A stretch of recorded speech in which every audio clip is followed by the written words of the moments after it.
All right, this just in, some breaking news to Fox Business Tonight. The Taliban also announcing no women will be allowed to help in government. A complete shock, I know. All right, brace yourselves. So who are the guys running the show? And how can the Biden administration possibly even pretend this is a legitimate government? Here to discuss, former CIA officer and Portman Square Group chairman and CEO, Mike Baker is back. Welcome back, Baker.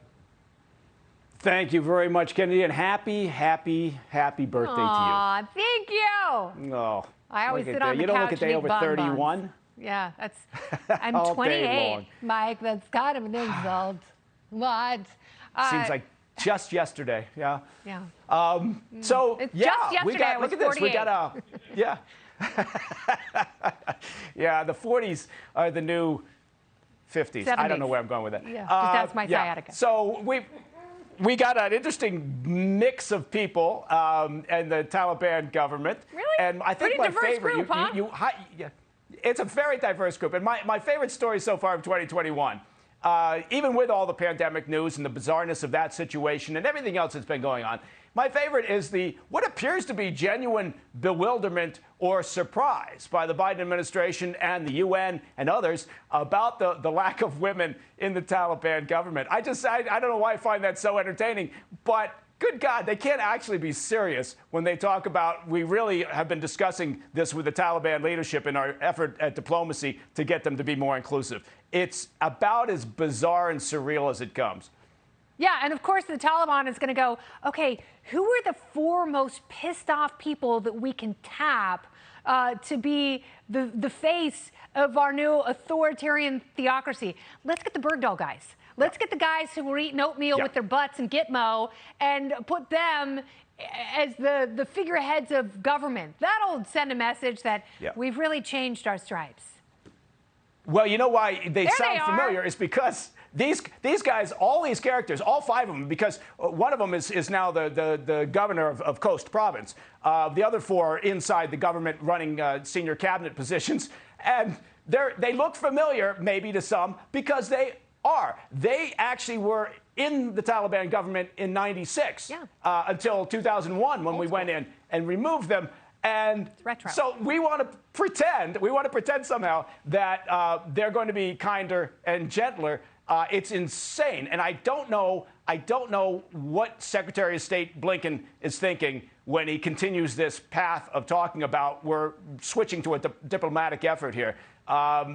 It's just a very bizarre situation. When you have people who have they have put their stake, their black flag in the ground, and they've said, we want to eradicate you in Israel. That's our objective. We want to shed blood from the West. What makes you think, you know what, these are some guys that I can really work with, like Diplomacy 101. What are you thinking, Blinken? That's what you have to say every morning when you wake up, Mike Baker.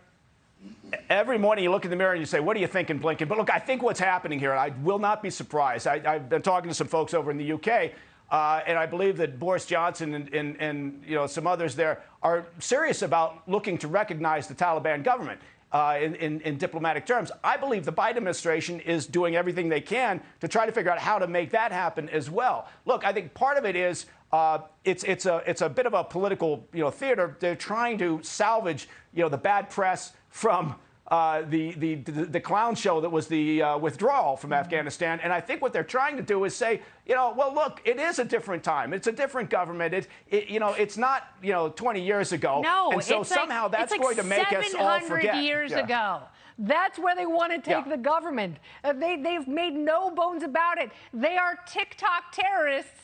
They have the same aim, to subjugate women and murder infidels. It's not going to change. We're not going to change them. We're not going to build up their crappy country and make it like Southern California. I mean, it would be great because Southern California. It would be great. But look, we have to worry about this because from a national security perspective, yes, a pragmatic view would be we have to talk to the Taliban government. We have to try to do it's in our best interest to try to get them to do whatever they can to minimize the potential for terrorism from groups like ISIS-K. But the problem is they're tied to the hip, at the hip with Al-Qaeda and with the Haqqani network. And so, by definition, the Taliban is a terrorist organization. And yet, what we're saying is, well, we just want to try to get to work with them against the worst of the terrorists. Yeah, no, knowing they're not. That Abdul was, all these characters, Abdul Wazik and Sirajuddin Haqqani, they have spent decades forming relations with terrorist organizations, and including Iran. So we've got a real problem here. And I think at some point, the Biden administration is going to have to pivot and demonstrate a little bit more reality and pragmatism. All right. Mike Baker, bottom lining it for everybody. Thank you so much, Baker. Yeah. Did I say happy birthday, by the way, Kennedy? Thank you. I think I did. I got a steak with You're my welcome. name on it. Thank you, Baker.